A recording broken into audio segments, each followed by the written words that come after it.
Well, I'm at beautiful Claiborne Farm, and I'm so happy to have the Foal Fridays back in swing in 2024.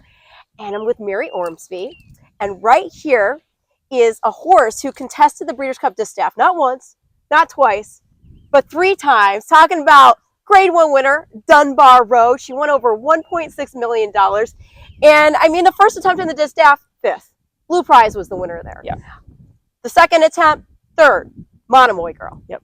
But then in her last go, which was her last career start, it really did look like she won. Yeah. And I mean, it came down to a nose on the wire with Marsh Lorraine.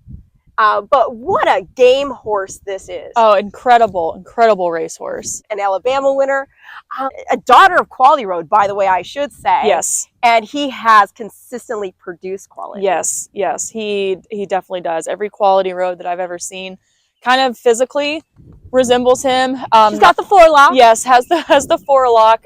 Very sturdy, very well built animals that kind of translate that onto the track pretty well. They're all, very hardy and very consistent.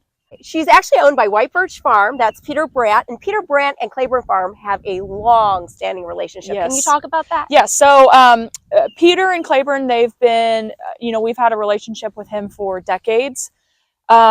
He was part owner in Swale, who was a Kentucky Derby winner, was the only Kentucky Derby winner that Claiborne owned. We've raised many and take a lot of pride in the horses that we raise, but he is the only one that was actually owned by the farm in partnership with Peter. So, that's a relationship that goes back generations and kind of is on brand with kind of how we like to do things here. We like to do the usual, unusually well, years of dedicated breeding and kind of play right into that, kind of go hand in hand with each other. I've used this word so often with you, and I'm going to use it again. Stewardship. Claiborne is all about stewardship, from the pedigrees to taking care of horses, their own and others. Yes. And Peter, he talked about how important it was to build a broodmare band. Yes, and we see that here. Mares that we have here that he owns are just absolutely beautiful specimens of the breed. They're very consistent brood mares. They all have great race records behind them.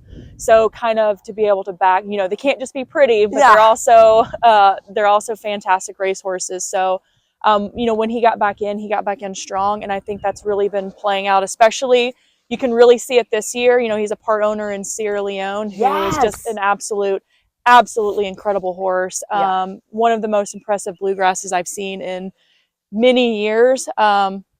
Excited to see what he's going to keep doing.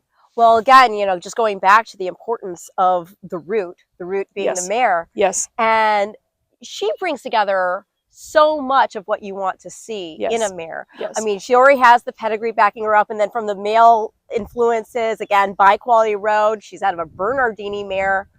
And he was a very good sire, and he's been a really important broodmare sire as well. And now we're looking at these foals, and this filly, which is her second foal, daughter of Into Mischief. She had an Into Mischief colt last year. Yep. So what have you seen from her as a broodmare?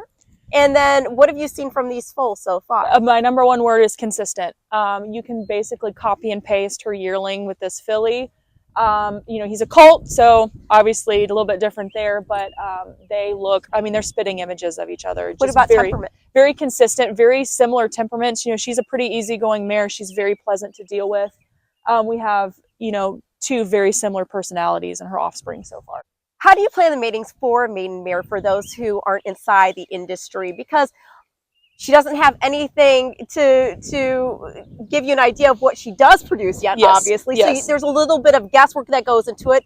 There's that old saying that you breed the best to the best, you hope for the best. What do you make of the decision that went into this? So in my opinion, it's both this one and the previous were examples of breeding to race. You've got Into Mischief, who's a 5-time general leading sire. That can get you anything. That can get you anything, and I think that this is a beautiful example of breeding to race. Gorgeous. You have a stunning, athletic-looking foal, going to continue on and hopefully be a great racehorse.